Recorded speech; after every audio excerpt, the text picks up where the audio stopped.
Great, everyone is getting into the room. Welcome, welcome. If everybody can go ahead and mute themselves, that would be fantastic. And we're about to go and get started. So good afternoon, everyone.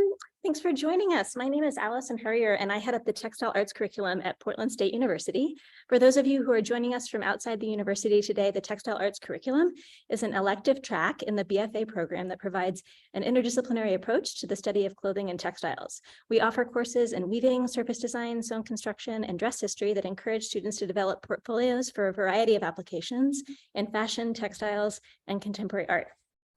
This is one of several events that we are hosting over the course of this term that invite our students that are in our Clo 3D class here with us today and the public to just engage with outside perspectives that supplement our current course offerings. So thank you for coming, and please feel free to visit our website, which I'll put in the chat here in a second, to find out about upcoming events and programming.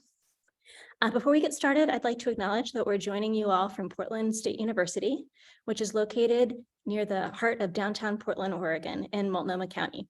We honor the Indigenous people whose traditional and ancestral homelands we stand on: the Multnomah, Cathlamet, Clackamas, Tumwater, Watlala bands of Chinook, the Tualatin Kayapuyya, and many other Indigenous nations of the Columbia River.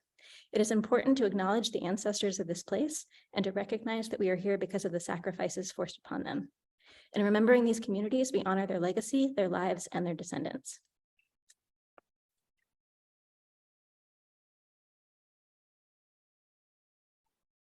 I am very pleased to announce to introduce Cassie Ridgway. Cassie is the owner and designer at Alter and is a PSU grad alum. Her clothing and retail brand have been proudly serving the Portland area and beyond for over 14 years. Alter is both home to her flagship apparel line, Alter House Line, which is designed and manufactured in Portland and Los Angeles, as well as a vibrant brick and mortar e-com store that carries products from hundreds of independently manufactured brands across North America. Alter is best known for its design-driven curation, size inclusivity, and focus on ethical manufacturing practices. It is also recognized internationally by organizations such as the Sustainable Fashion Innovation Society, the Sustainable Fashion Forum, the Regional and Cultural Arts Commission, and Good on You for its emphasis on sustainable production. Cassie, thank you so much for joining us today. We can't wait to have you. We're so happy to have you with us. So yes, I'm so excited. Great. So we'll just let you go ahead and take us away. Oh, hello, hi, and yes, and thank you so much for that intro. We've been at it a long time. Alter is 14 now, a little over 14 actually. And so we are a brick and mortar in Portland and very much a Portland brand, manufacturing here, as well as with a factory partner in Los Angeles. But we're kind of many things. So I will spend some time going over our story, but mostly I want to make this really about adding resources for students that are part of this program or those who are interested in pursuing the fashion industry. There's so many different conduits through which to access the fashion industry. So I'm touching on just a few of them, and I'll make sure that I leave my contact info. I will happily share any information I can with all of you. But for the most part, for this presentation, I've included a lot of more introductory resources. So for those that delve more deeply into their practice and want more, just more access points, I want to make sure that my contact information is always available to you. So let's see if I can just, yes, okay. Again, my name is Cassie. I am a clothing designer. I'm completely self-taught. Although that is to say, I sort of came at things really differently than I think a lot of folks in the fashion world who kind of have more of a bespoke or tailoring background. I have like a very production and manufacturing background. I really started my process kind of being mentored on a factory floor. So everything I've ever done has always been kind of from that framework. So when I talk about my design process, I want to just definitely acknowledge that it'll be different than many others that you might hear in this industry as you're advancing in your own careers too. But I do want to speak to my sense that however you come at this is your own story, and there's actually no rules to this. Like, this industry is all about is about reinventing the wheel. It is about taking designs that are, classic designs and then applying your own spin to them and creating your own solutions. And so much of my life has been really defined by that.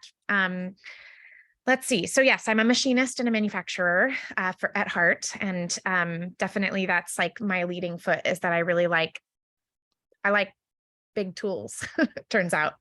I added some personal things on here. I'm a mom to a human child who you might hear in the background of this Zoom call, because that is him in the background. I have 5 cats, which is not information I generally lead with, but it's the truth. We have a dog, 2 chickens, and now I have sea monkeys as well. I am, in addition to this, I moonlight as a teacher. I work in social studies and ELA. So I'm a many job haver, but this has a lot to do with the fact that I'm very neurodivergent. And so for those of you that resonate with that, I just want to say that it is a superpower. So just trust your impulsivity and go with it if you are of the neurodivergent ilk, because that has been actually a huge part of, I think, what has made me a successful business owner and maybe just kind of quick on my feet. So Alter, just as an overview of what we'll be going over, I'll tell you a little bit about our studio and our manufacturing, as well as like our vision and our mission as a company. But for the purposes of your program and for benefiting you the most, I will kind of lean mostly on whatever advice giving I can give you with textile sourcing, designing and manufacturing, and then building a brand. And of course, pictured are all garments that we make and manufacture. Oh, yes. And for those of you at home, because I think Zoom is like a little awkward and I want to make sure that everyone has something fun to interact with. Periodically, you'll see some pictures of Dwayne "The Rock" Johnson. So go ahead and put in the chat box if you recognize what movie it's from. So I just populated those and just put it in the chat box when you see it. I think that he's a little bit of a hometown hero. I think he lived in Vancouver, Washington for a bit. But, arguably he's also kind of a fashion icon in some ways. Okay, so we already have a little bit of an intro to Alter, and I think I've told you a bit about it. But I guess I would just emphasize that Alter kind of began in very humble ways. I was 22, I had no money, and I had a bartending job by night. So I had about $3,000 in the bank. And I will say that Portland was quite a bit more affordable back then. So I was able to kind of dive into the brick and mortar lease on Hawthorne that I came across. I got very lucky. And so it really just started off with a group of amazing artists, all from Portland, who I was friends with. And then over time, I sort of added more and more curation to the store. But while I was creating that space for other independent artists, I was very much incubating my own line. But really, at the time that began, I had, I think, just a domestic straight stitch. I was not a super proficient sewer at that point. My patterns were really very primitive, and that's really the beginnings of it. But since then, there's just been, a 14-year learning curve, and a lot of money that was mismanaged, a lot of mistakes made. So if I can, I very much feel strongly that I just want to help other aspiring designers and makers not make some of the mistakes that I've made. So I talk really openly about all aspects of business, and in some other session, when we have time, I'll go over more complex business items such as like capital financing and things like that, because those are huge topics where businesses can go wrong. But again, I want to very much ground this in the design process. So needless to say, I'm just going to emphasize that I'm happy to forever be a point of contact, and I'm quick to respond via email. So if anyone ever has questions about, starting up their own business, etc., please reach out. Okay, so these are some images of our Portland studio, which is kind of near to our brick and mortar. Our brick and mortar is inside the Cargo Emporium on the Southeast waterfront. And so our studio space, where we design and manufacture, is located, it's located kind of near, like behind the Doug Fir. And in our space, we have cutting and machining, a lot of pressing, a lot of orders, shipping, fulfillment, things of that nature. But our secret weapon is that we also have a photo studio. So we go straight from something that's hot off the press to the photo studio. We shoot it really quickly. We get it online really quickly. Like, our process is really sped up. So this is just something that I think we've finally made it to this point, and it took me many years to kind of narrow down what process can help us continue to provide this sense of newness to our customers. So our website never feels very stagnant. We always are releasing new items. And I will go into that a little bit more. We do have factory partners in Los Angeles. That is a really important part of our business, and that is probably the most difficult relationship to build when you're first starting. So I will kind of go into that a bit more later in this presentation as well.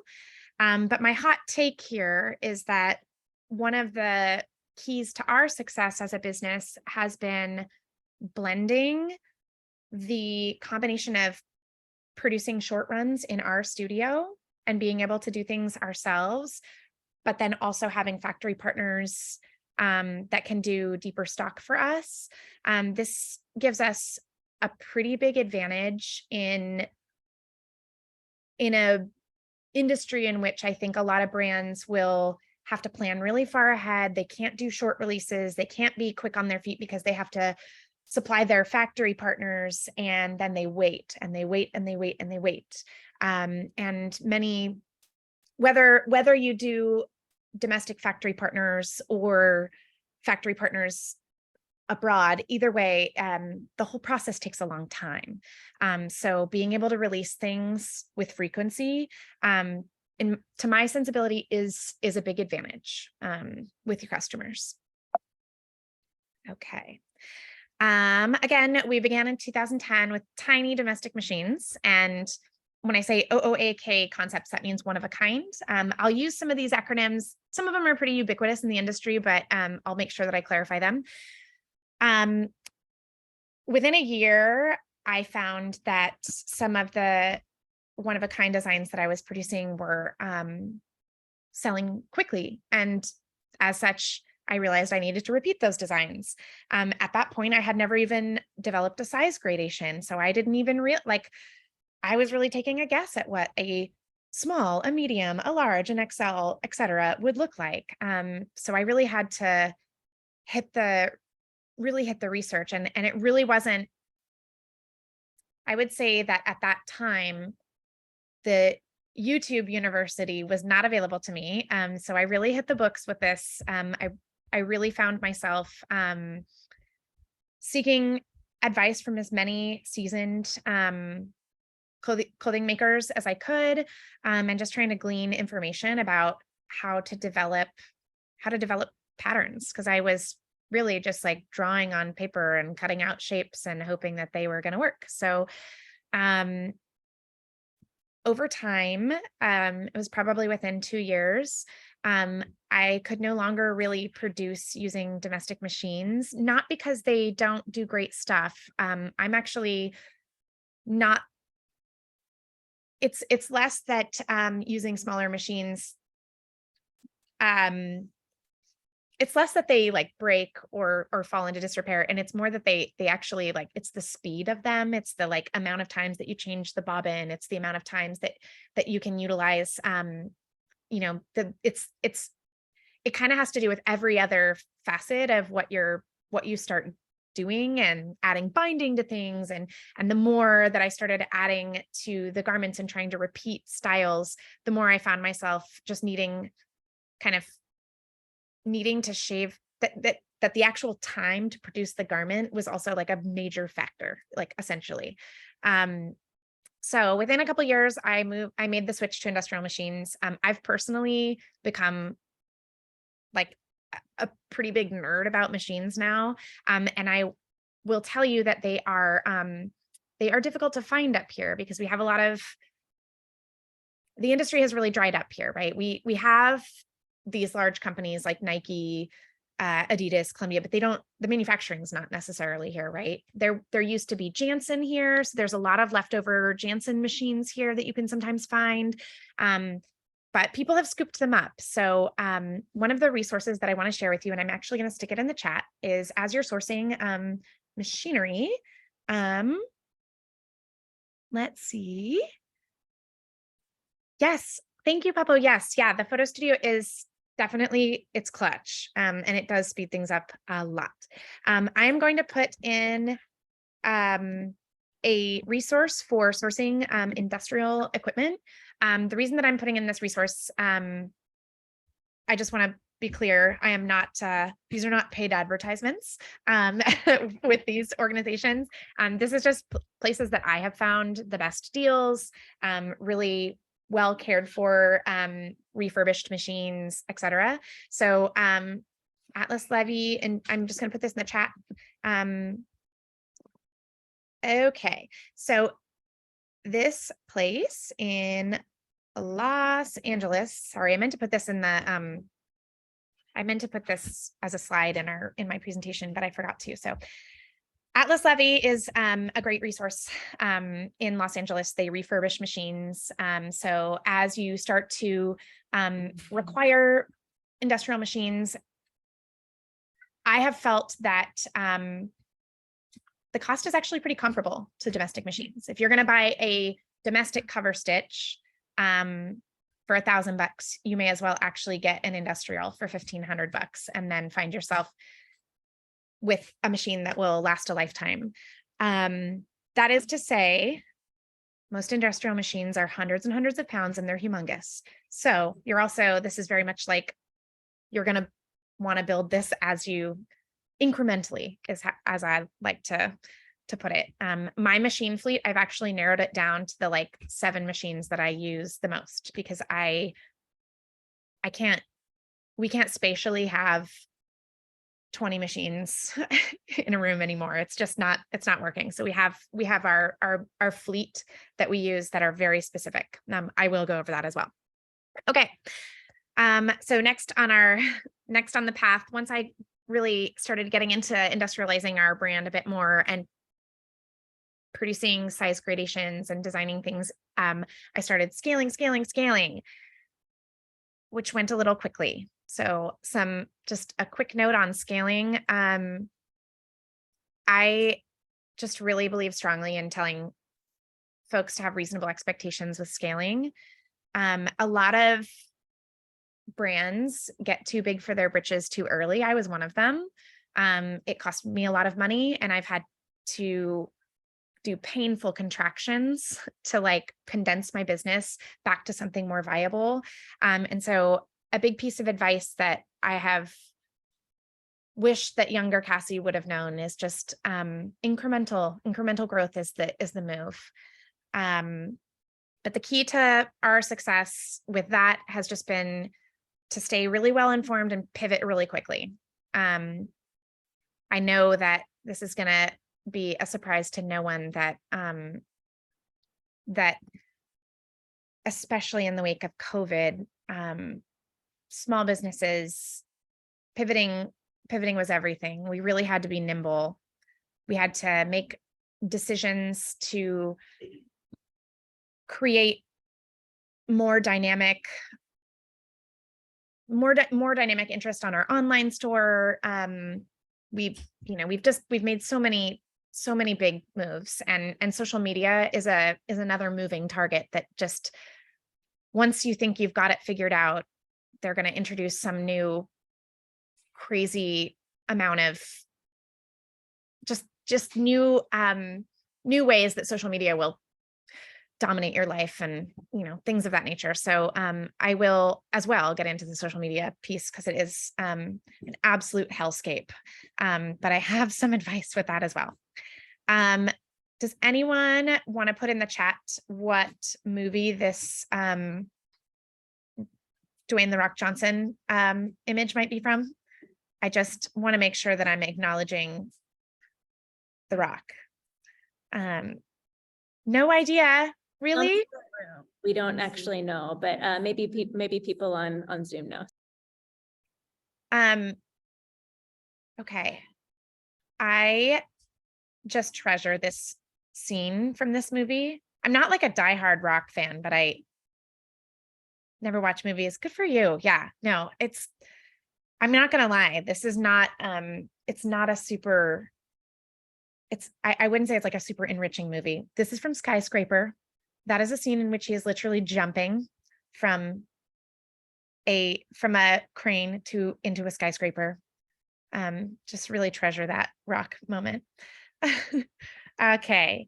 I wanted to kind of I just don't want it to be sitting and talking at you guys so much. So I would love to know around this room, and I know that everybody's in this program for different reasons, but I'd love to know what inspires design for each of you, like where you each find your inspiration. So if you can put that in the chat, I would just love to know, like, if it's like, fashion icons, or I don't know. I collect art history books. That's been my, for me, it's, I often find like repeating prints and things like that in art history books. We've got one person in the room, Justin. Sure. For me, I would say the human body is one aspect. Yeah. I love that. Look and clothes, and then also the historical, like textiles from like our past, from different countries, really inspire me. And how we can reformulate those in that history to match modern times. Totally. Utilize like new technology, like I like modal and things like that, and to switch it to something that incorporates all bodies and all thought process. I love that. I love that you're starting with the human body, because isn't that like, this is the funny thing whenever I come up against folks that think that fashion is somehow like just surface value, or something of that. I'm like, no, it's incredibly expressive, and the human body is like, where could we find something more, where could we find a better palette for producing art like than the human body, right? Like what else could be more beautiful and stunning, and what else could be a better, just a better media to be working with,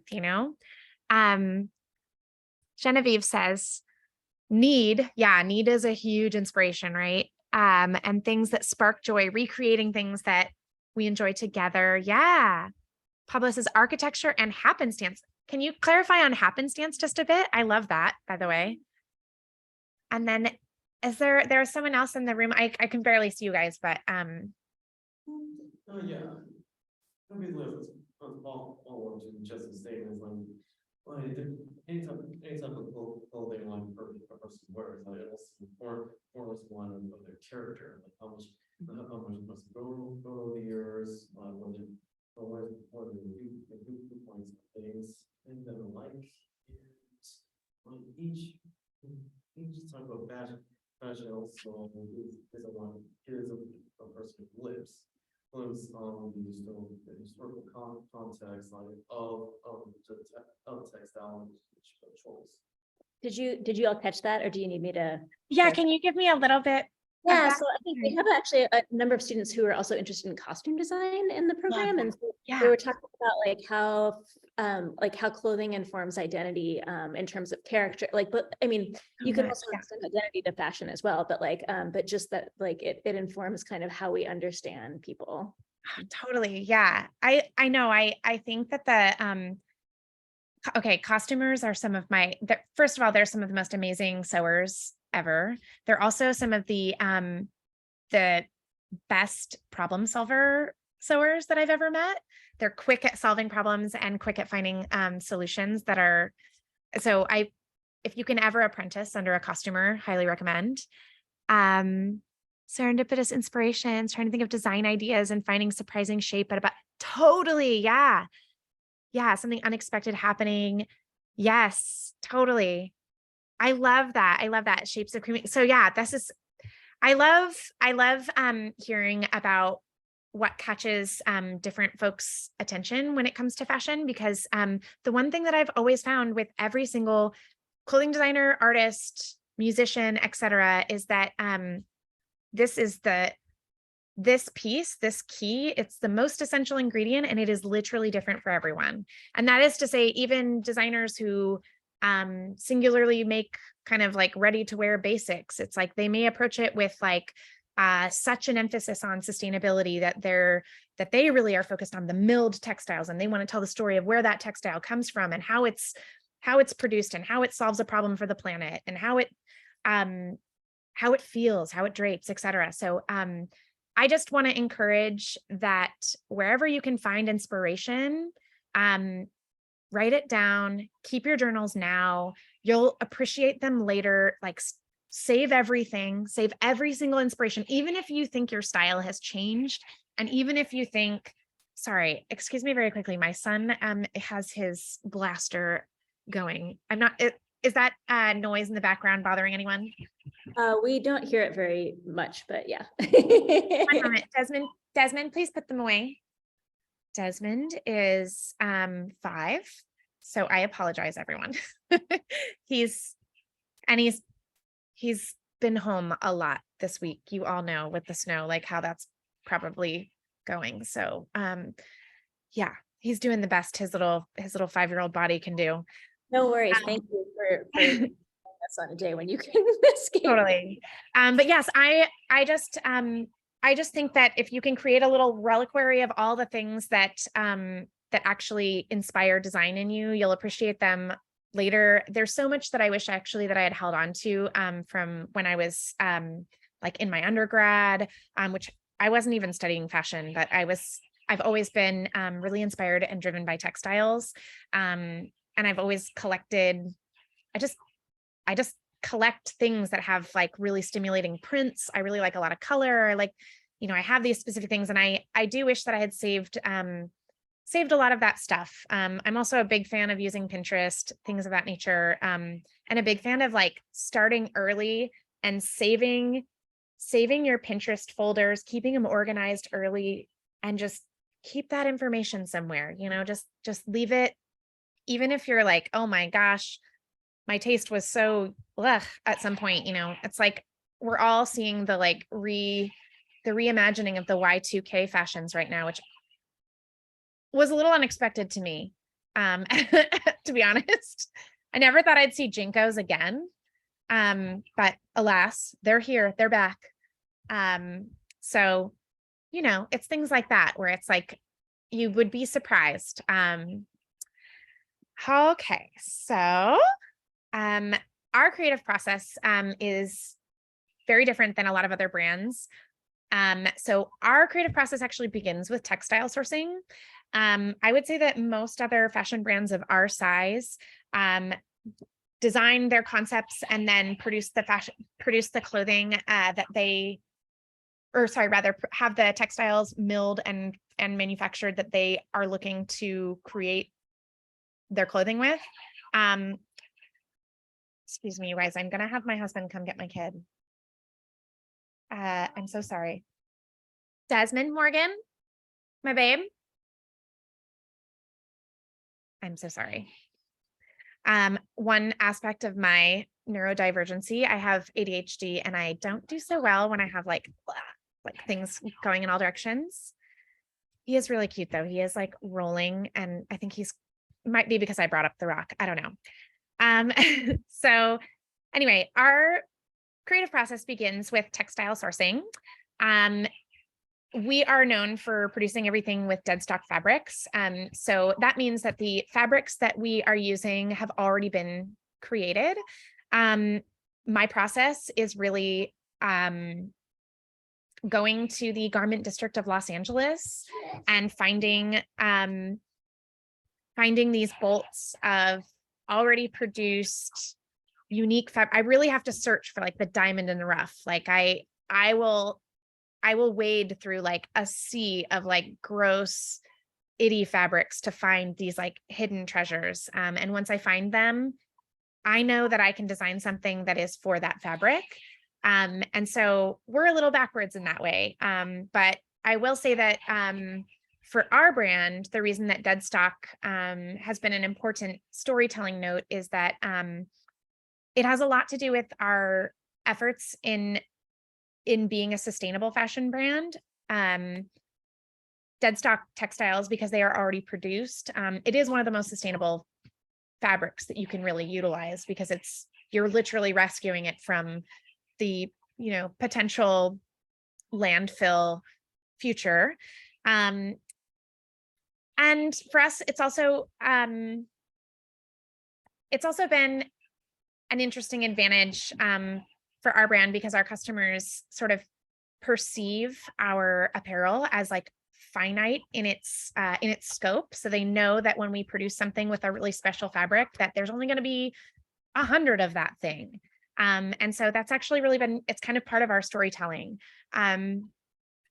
We made that part of our storytelling kind of very much out of necessity as well, because it is really difficult to run out of a fabric and never be able to produce a thing again, especially after you've already paid for it to be photographed and paid for all of the production of it. And if it flies faster than you can even do much with it, then it's like, oh, it's gone before it ever even happened. But that's very much a part of our brand. So after we bring home our fabrics, we design to those fabrics. So if I have knits or wovens or unique chiffons or organzas or what have you, I sit with that fabric and I come up with what I think it would be the most suited for. And I love that part of the process. That's something that inspires me. I love looking at the fabric and interpreting like how it's going to drape. How is that going to swing? How is it going to lay? How is it going to complement the human form? And then at that point, I start addressing the manufacturing concerns, because when you work in that manner, you will find yourself sometimes caught off guard by certain fabrics. So you'll find that you need different notions or different techniques. Like if you're going to work with a knit, well, if you don't have a cover stitch or a serger, you're going to really struggle with that knit. So it's things of that nature that have really guided us in sort of a backwards manner, but have allowed Alter to really be a small apparel brand that can do a lot of different types of clothing. This has also been a bit of a competitive advantage for us because we do contract sewing for other companies as well. And so we're familiar with sewing with like swimwear and lycra and lingerie and things of that nature, because we've found ourselves using all of the different keystone elements of those different textiles. So, okay.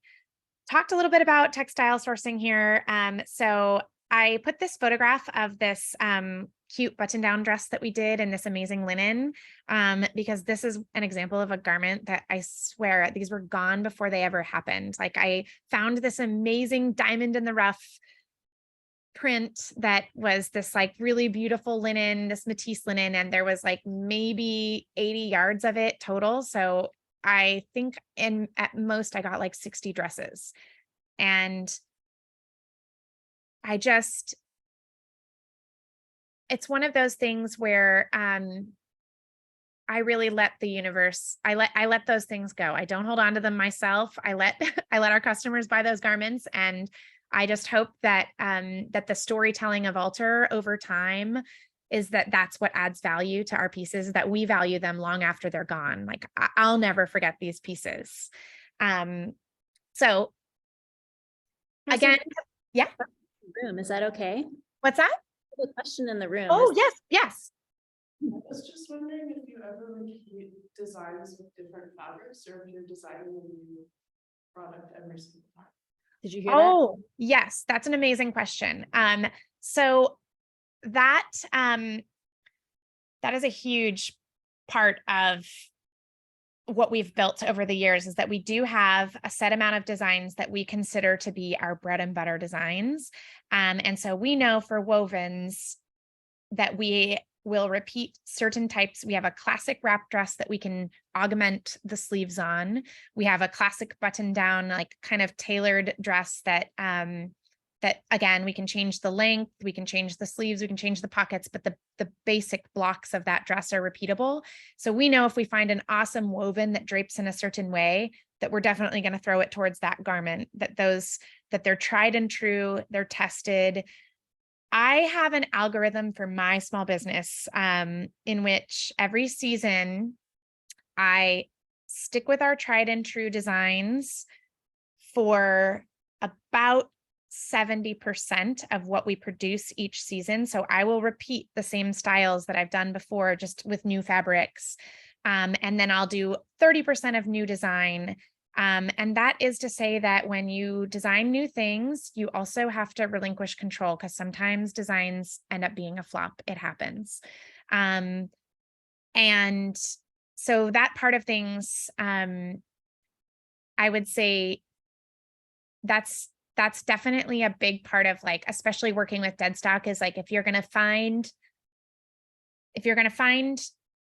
a bolt and it's only got 60 yards on it, you're going to want to find a few other bolts of that type of fabric. Obviously not maybe the same print, maybe not the same exact fabric, but you want to be able to cut in you want to be able to cut in deeper quantity so that you can actually kind of maximize what your margin looks like on production.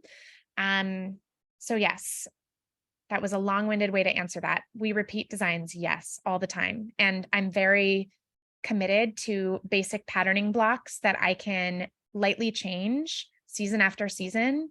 I cannot recommend that enough.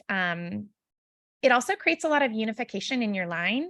So for us, it's like, folks will know that the full line, even if it has so many different fabrics, that they're like kind of grounded by these different shapes that are very true to the Alter kind of aesthetic.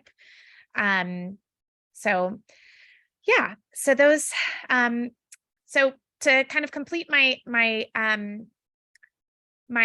spiel here on dead stock fabric, it creates some challenges. You run out of it, and once it's gone, it's gone.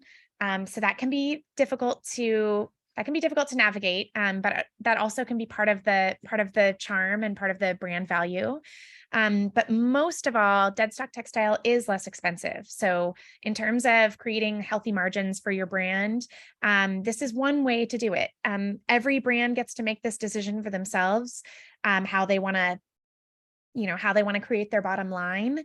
But I have found that with dead stock textiles, that the cost per yard, it's just a lower barrier to entry. So you can really start with less. Let's see, any good local dead stock sources other than the LA Fabric District? Okay. Yes, I'm going to share some of my fabric resources with you guys. This is one of those hard things, because I think a lot of brands, it's kind of like giving away the keys to your car. It's like, to some degree, you can't share all of your like direct contacts necessarily, because it'll create like some confusion. Like you might find yourself accidentally sourcing the same thing as another brand, which actually does happen in Portland all the time. I'm friends with a lot of other brands and we've accidentally got the same fabric lots of times. So generally speaking, just having a good attitude about it is the way to go. But the first resource that I wanted to share with you guys, if you can make the trip down to LA, is to go to Rag Finders. Rag Finders is a little more expensive than a lot of other dead stock outlets, but it's massive, it's organized, and I would say that it's a good starting point because the minimum yardage minimums are 20-yard minimums. You can start with, just a 20-yard bolt. And you can find really anything you would ever be looking for in there. So for local resources, I would say my preference would be Mill End. Mill End is kind of like down Milwaukee area. And actually, I believe there's 2 Mill Ends. There's one in Beaverton as well. Yeah. Mill End is nice. They have a pretty decent yardage price, and of course no minimums. They can do 5-yard minimums, etc. You can really find anything you would ever be looking for at Mill End as well. And I also recommend when you go to Mill End, downloading the Joann's app, because they do a 20% off. I think it's 20% off your most expensive cut if you have a Joann's coupon. And so it's just sort of like their price match. But a lot of people don't know that. Oh, thank you. Yes. Thank you for putting those links in there. But the reason that I suggest making the trip to Los Angeles is that you're going to learn so much about the apparel industry by going down there and just getting into it. All that said, I also want to acknowledge that the garment district is located in Skid Row. It's pretty gritty down there. The San Pedro street has a lot of crime. So if you go there, you're going to want to make sure that you're keeping your wits about you and just being attentive, things of that nature, common sense. You're all adults. I don't need to explain that too much, but it's gritty down there. So, do you guys have any questions just yet? I feel like I'm talking so much. Zoom kind of, yeah. I don't think we have, well, I don't know. Does anybody have any questions? Oh, wait, Justin has a question, and I do want to we do have about 15 minutes left, so I want to make sure. Yes. Okay. My question is about, like when you're talking about custom, do you also do custom prints? Yes. Okay. So one of the resources that I want to share on here, as far as prints, because I know that like if surface design is something that we, because I work in dead stock and I look for prints, surface design is actually really new to us this year. This is the first time I'm designing our surface designs. And which 7 industrial machines? Okay, that's a good question too. Okay, so I'll make sure that I answer that as well. So for surface design, there's a couple things that I want to add on here. I'm going to come back to this slide. I just recently came across this website and I would like to encourage you guys to just check it out. It's pretty new, but if you are creating repeater prints or really if you're creating any designs, I would imagine most of you are using Illustrator to do so. That's kind of the industry standard. So if you don't have Illustrator, it's definitely worth getting Adobe Illustrator. That's the industry standard for getting your surface designs translated to fabrics. I just discovered this website, knitup.io.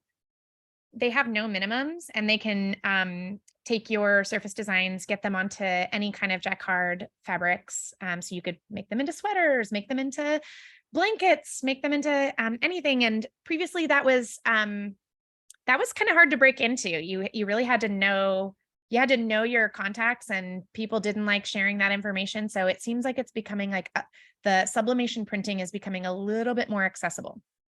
So I thought I'd share that because I thought that resource was really great. And it looks like their website has this really easy to use system to do so. Pablo, to answer your question, our machine fleet is primarily industrial single needle. So that's just the straight stitch. But we have 3 of those because we have 2 of them that are set to with binding foots so that we don't have to change out our binding foot because we work in woven so often. So if I was going to narrow this down to 3 machines that I would say that folks should get, I would say you want the most essential are the straight stitch and the overlock, also known as the serger.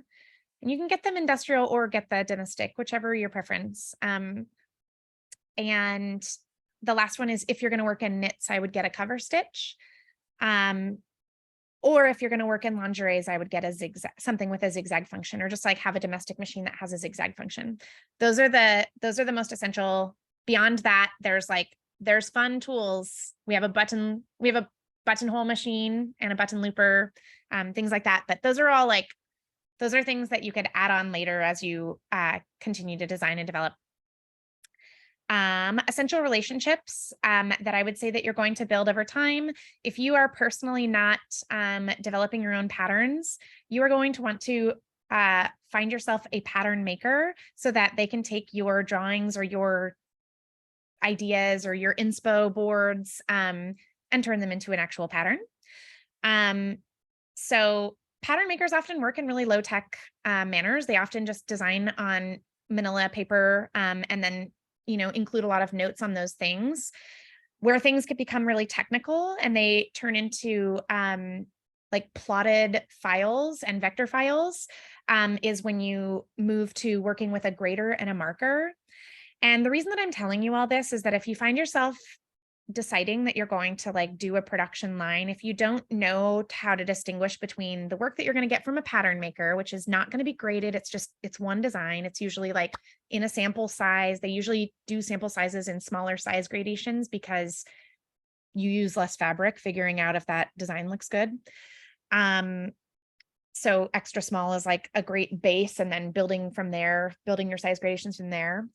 But then from there, you're going to want to find a grading and marking specialist. And these are folks that are really technical. They're really mathy. They work on a computer. They are using grading rules and basically developing plotted markers so that your items can be produced in quantity and printed so that they can be cut in quantity. Things of that nature. And then you're going to want to find factory partners. Factory partners are also kind of, I'll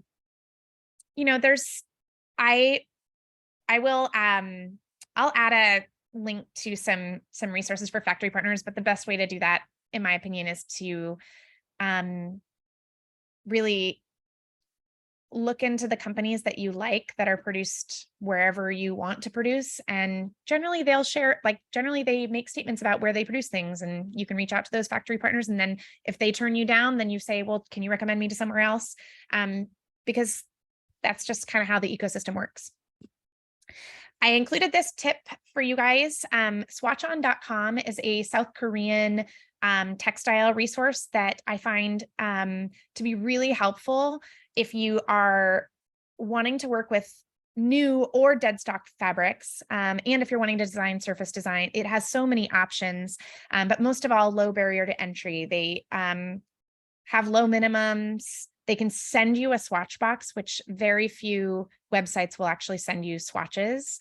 And that is really difficult, right? Like finding things online and not being able to feel them with your hands is really difficult to imagine working with. So definitely hold on to this resource. They also have some sublimation printing options and things of that nature, as well as they can go really, really deeply into what types of textiles you're looking for. So if you're looking for eco textiles, if you're looking for tencel expressly, or only plant-based fibers, or only this or only that, you will be able to it's a huge catalog, and they are connected to many of the milleries that are throughout China, Japan, Korea, South Korea specifically, obviously.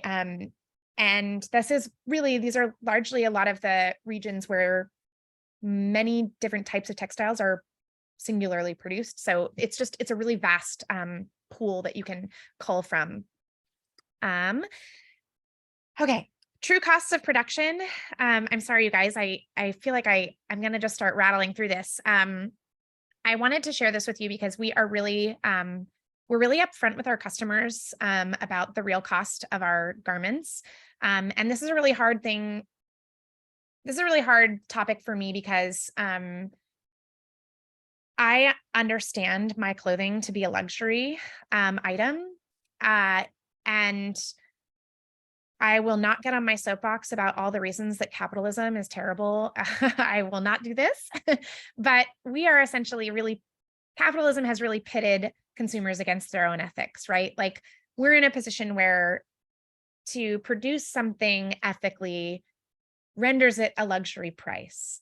And that is like, that's the crisis that we're in. That's the ethical crisis that we face in a capitalist society. So for me to produce clothing and pay all of every person in our supply chain is paid fair wage laborers, our textiles are produced, sustainable textiles, every step along our process, we care tremendously about ensuring that that ethicality and sustainability are really guiding our ship as much as possible.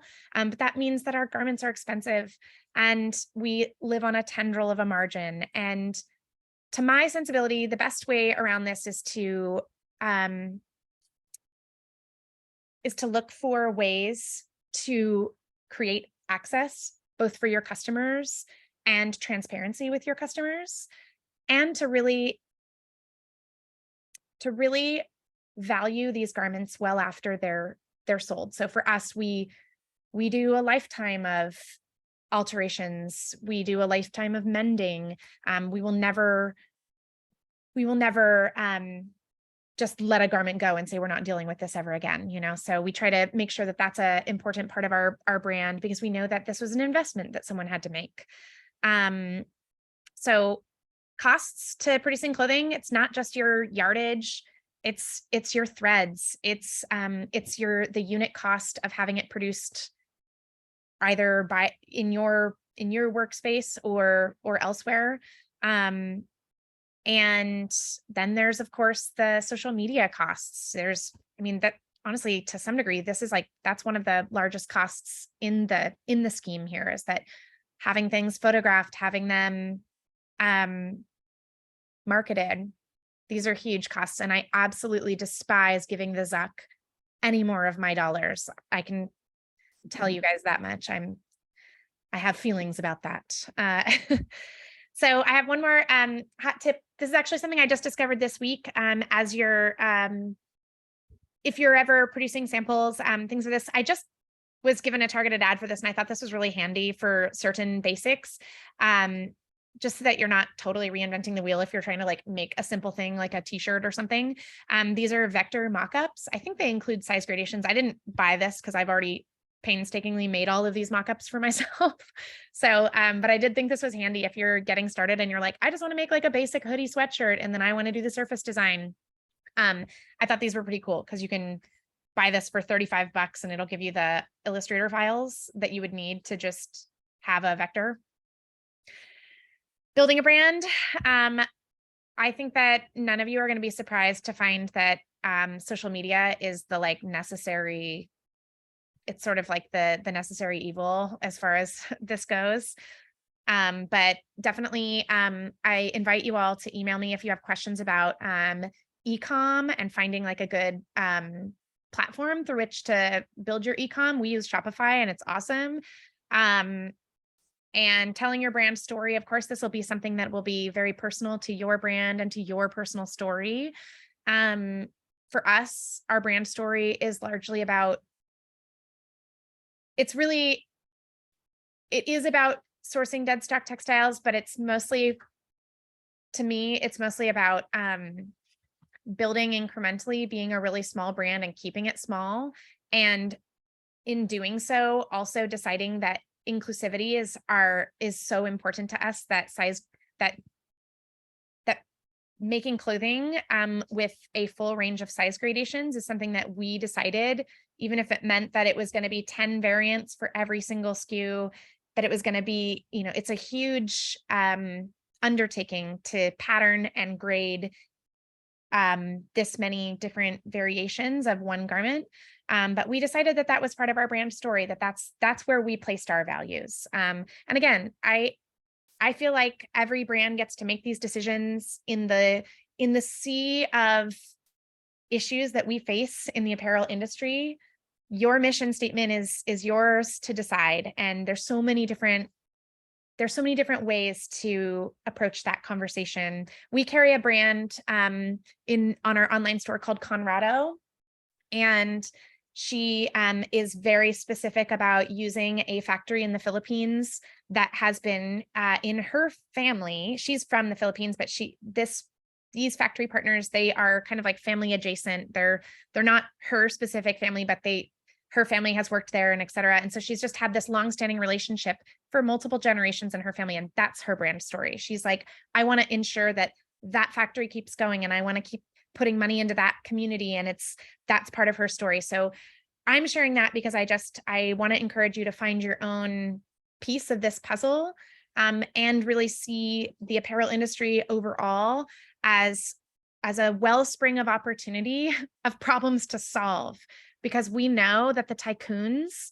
across the board are awful. We know that the Sheins and the Forever 21s and we know that these huge retailers are not only destroying the planet, but that they are creating humanitarian crises in every single corner of the planet. So we get this unique space where we can create solutions that might reverberate and hopefully do over time.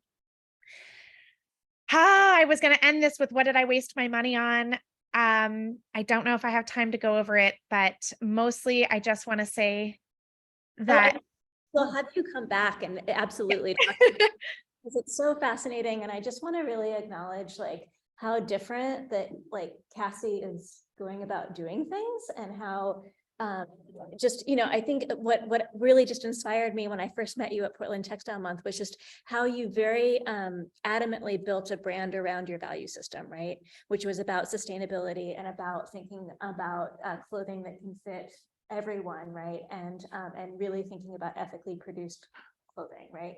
And these are all like every point of that, right? Is these kinds of problems that you're talking about with the fashion industry, we're really kind of looking to solve. And so I think everything that you're sort of seeing here and all these strategies and all of these tips are going to be essential, right, for us to kind of rethink our relationship with how we both conceive clothing, which I think is like really what's a really interesting part of your process, this idea that we actually start design from a place of like, what do we have, right, already? Yeah. How can we ideate around that? That's a very different way of approaching these kinds of things. And I think I just wanted to acknowledge that. And just, it's so exciting to like see somebody really thriving in that space. And thank you so much for sharing this. Yeah.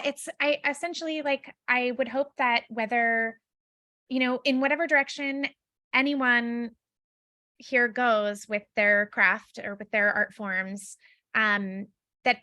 that you hold that power, and that your mission is your own, and that realistically, just like building it incrementally, it'll have legs of its own, and it will take you. And I think that my dad, he gave me the greatest advice when I got into this 14 years ago, because I had, like I said, I had $3,000 that I had saved up in the bank, but that was it. I didn't have anything. And my dad said to me, he was like, well, when you don't have any money, he said, when you don't have any money to begin with, you really have nothing to lose. So just Like, trust your work ethic, go for it, you know? And I was like, you know, Dad, thanks. That's actually really liberating. Like, I'm like, I guess I won't be afraid of this. Like, I guess I will just incrementally grow this and trust that like I have the things that I want to design with. Like, I have my flour, I have my sugar, I'm going to bake a cake. And I think, yeah, I think that's just that's my biggest advice is just like, and there are resources in every direction for businesses of any size, and being at the beginning of it is, it's an adventure. So yeah, that's it. Yeah, thank you so much for your time today. Guys, thank you so much for letting me talk about it. I'll put my email in the chat too. So anyone is welcome to email me any questions. I'll always tell you everything. That sounds great. Well, again, thank you so much for joining us today. This conversation, just for folks, this will be available and all the links and everything on the archive next week. And so, yeah, everything will be there. So look for that. And we hope you can join us tomorrow for at 11 a.m. where we're going to have Jean Medina Lai with us for another conversation. So thank you so much for those folks. We're going to go ahead and move into class now soon. Thank you guys so much. Thank you. Thank you. Fantastic. I really appreciate it. Thank you. Follow up soon. So. Oh, I can send you. Okay. Yeah, I'll share. Yeah, I'm going to share the email. All right. I'll hop off. Thank you guys. Thank you. Well, so before we totally move, I'm going to stop the recording. Hold on.